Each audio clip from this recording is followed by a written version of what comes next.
noches y bendiciones a cada uno de ustedes, la familia del Ministerio Camino Eterno.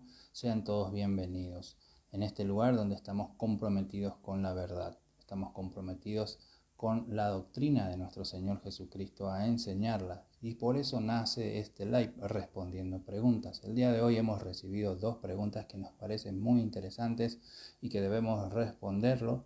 Y seguiremos tomando nuevas preguntas en el transcurso de la semana, las cuales responderemos el día viernes a la misma hora.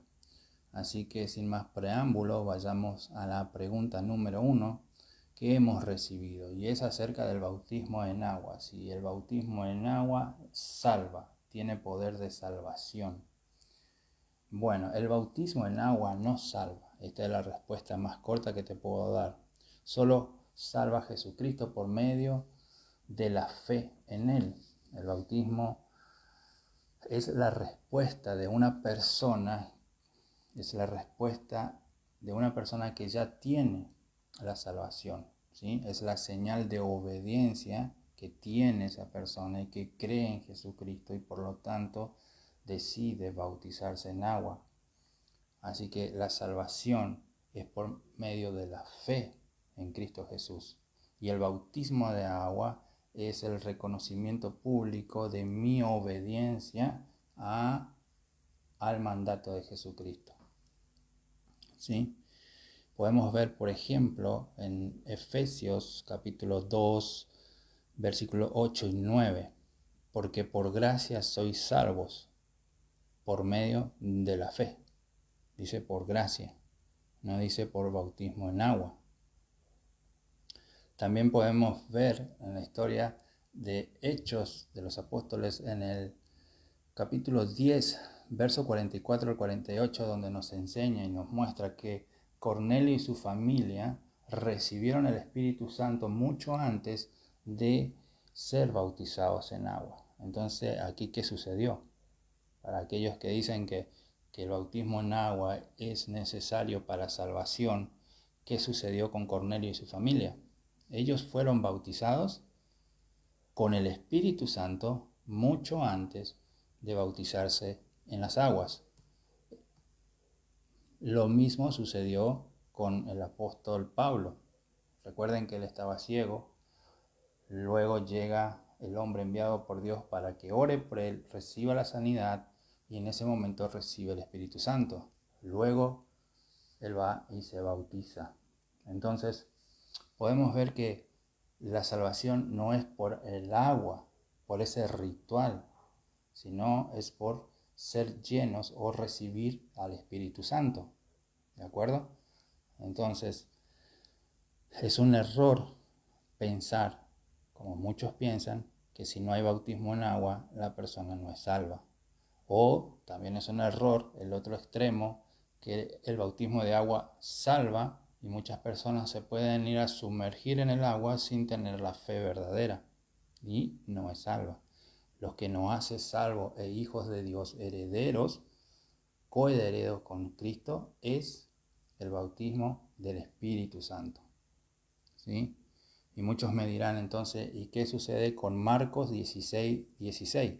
Donde nos dice, el que creyere y fuere bautizado será salvo.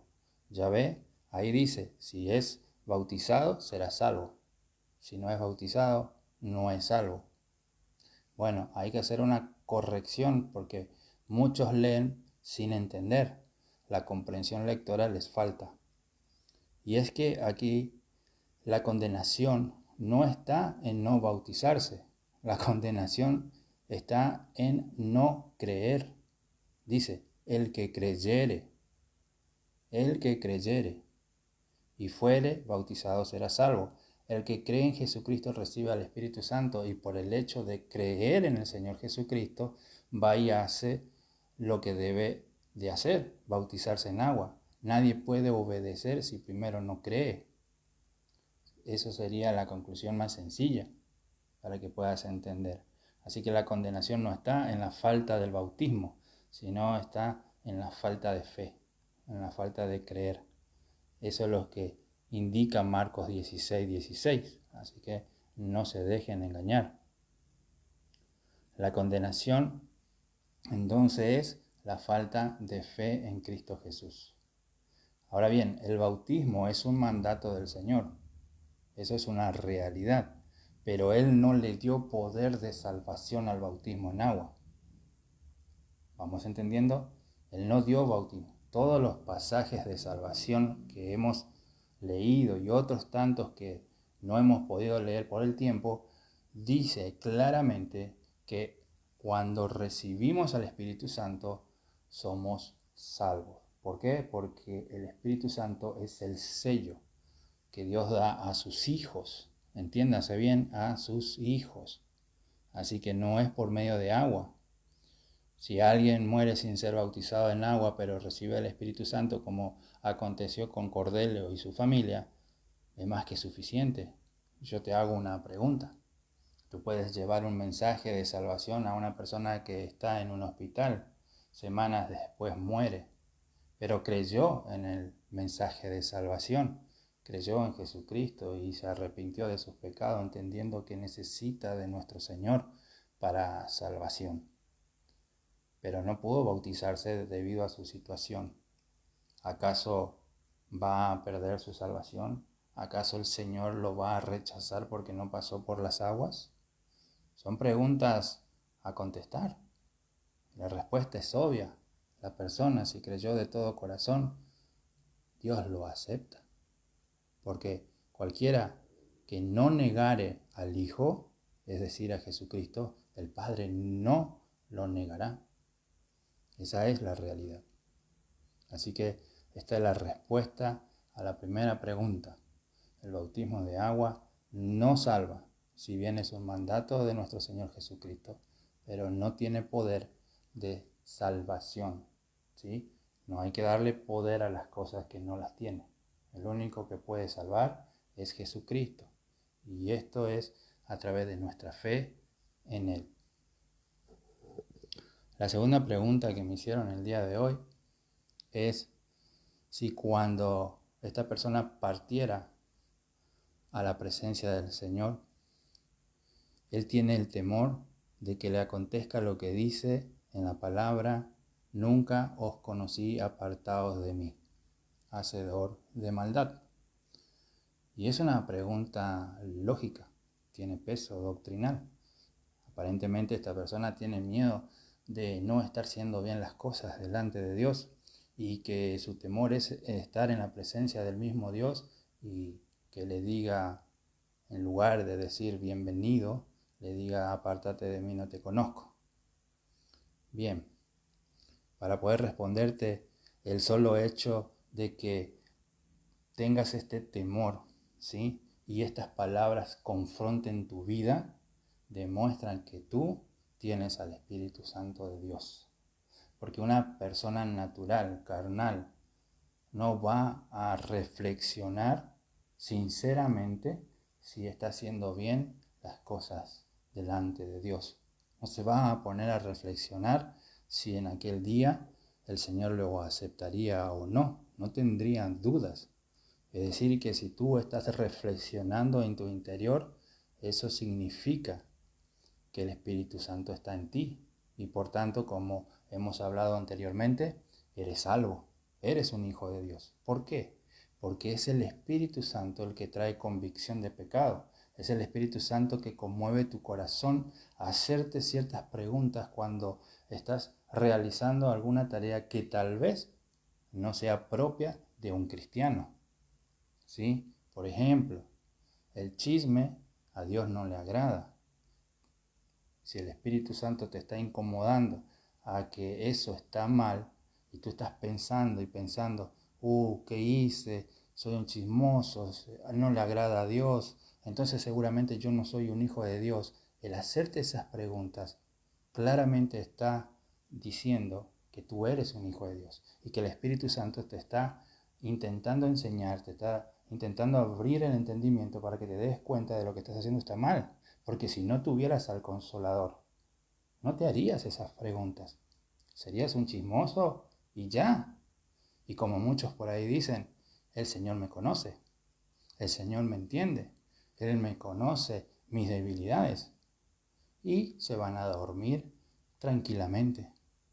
Pero aquel que se hace las preguntas correctas, por lo general, es porque el Espíritu Santo lo está guiando a realizar esas preguntas, y es con el único fin de que madures y seas edificado en la palabra del Señor.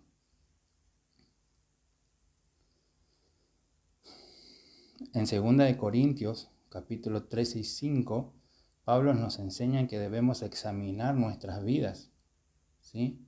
Entonces, si tú estás haciendo eso, examinándote a la luz de la palabra, es porque realmente tienes al Espíritu de Dios en tu vida. Mateo 7, 21 al verso 23. ¿Qué nos estás diciendo realmente sobre aquellos que el Señor en aquel día dirá: apartados de mí, hacedores de maldad, no os conozco? A pesar de que tuvieron muchas obras, porque dice que echaron fuera demonios, que hicieron muchos milagros, que tuvieron grandes contribuciones para el ministerio de Cristo. Sin embargo, y a pesar de todas sus obras, le dice el Señor: no te conozco, no sé quién sos. Es más, dice, hacedores de maldad. Es decir, que aún predicando el Evangelio de Cristo, orando, intercediendo y realizando uno que otro milagros, el Señor le llama aún así hacedor de maldad. Entonces, esta palabra, ¿para quiénes son? ¿Son para personas que tienen al Espíritu Santo? Y yo creo que si usamos el sentido común, la respuesta es no. Porque el problema de estas personas a las cuales Jesús se refería no es su trabajo ministerial, sino que era su falta de relación genuina con Dios, con Jesucristo. Podrían predicar el Evangelio, podrían atender muchas obras y llevar el mensaje a muchas personas, pero ellos en sí no tienen una relación genuina con Dios, no conocen a Dios verdaderamente. Y una persona que por lo general está usando el Evangelio para hacerse conocer, por lo general, cuando no tiene una comunión real con Dios, es porque esa persona tiene una doble vida. Está viviendo en un pecado recurrente. Entonces, por un lado es un ministro respetable, pero por otro lado es un pecador. Pero no un pecador normal, sino un ministro pecador y recurrente. No que cayó en un pecado, sino que tiene una vida moral en continuo pecado. Por eso el Señor le dirá: no te conozco. Personas que confían más en sus obras que en la palabra de nuestro Señor Jesucristo. Ese es otro síntoma que podemos ver quiénes son a los que en aquel día el Señor le dirá esas palabras. Cuando las personas dicen: yo hago esto, hago lo otro, el Señor me usa, el Señor me dice, yo tengo visiones, es yo. Son personas que no tienen relación con Dios, no están en comunión genuina con el Salvador.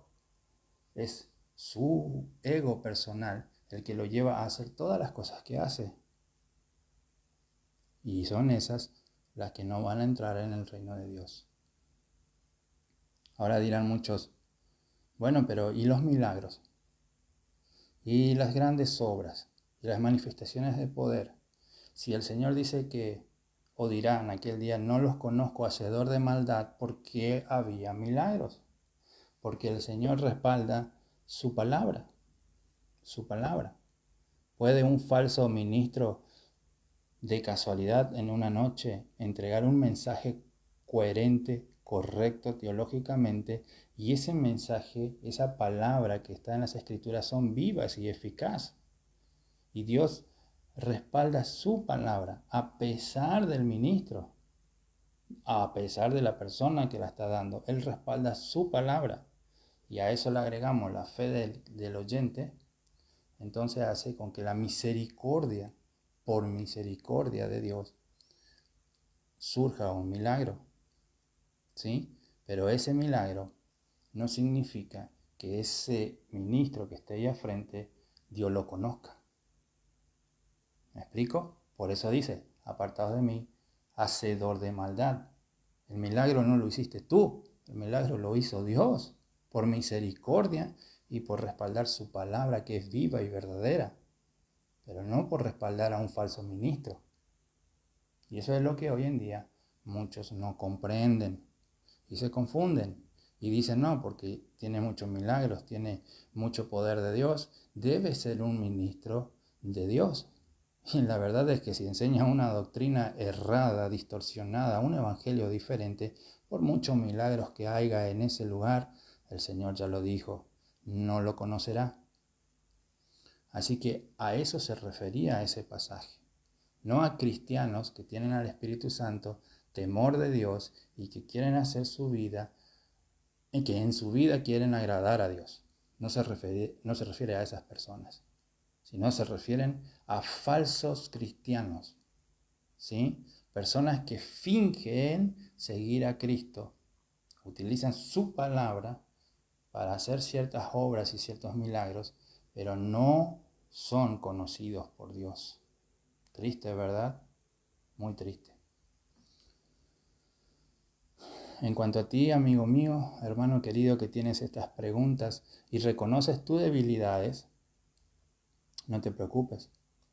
Tal vez no tengas madurez, tal vez no tengas el tiempo suficiente para estudiar las Escrituras, tal vez no tengas el tiempo para leer las Escrituras a cabalidad como deberías, pero eso no significa que Dios no te conoce.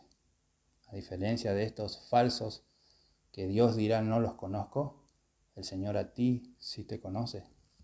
Por eso tú tienes al Espíritu Santo que te incomoda cuando cometes un error y te lleva a plantearte preguntas para tu propia edificación.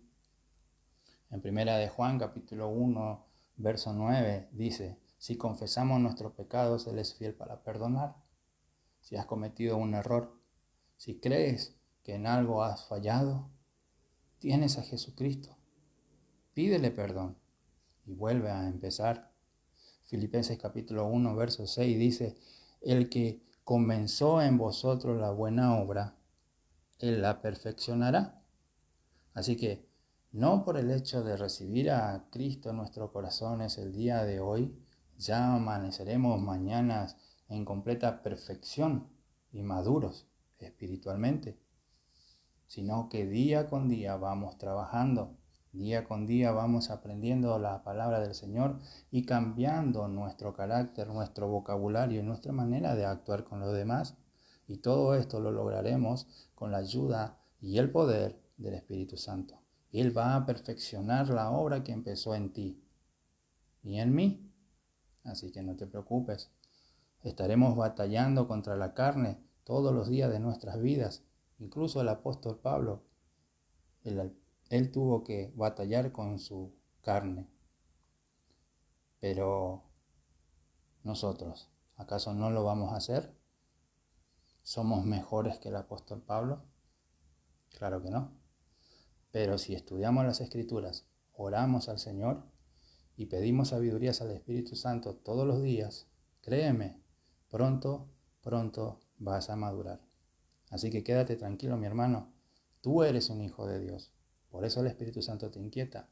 No te vayas a preocupar con nada. ¿Hay cosas que corregir? Por supuesto que sí. Hasta aquí las 2 preguntas del día de hoy que hemos respondido. Y espero recibir las próximas preguntas de cada uno de ustedes para el día viernes, que vamos a tener otra sesión de preguntas y respuestas. Gracias por estar con nosotros. Que Dios los bendiga grandemente. Hasta la próxima. Se despide con ustedes Juan Zapata, el predicador.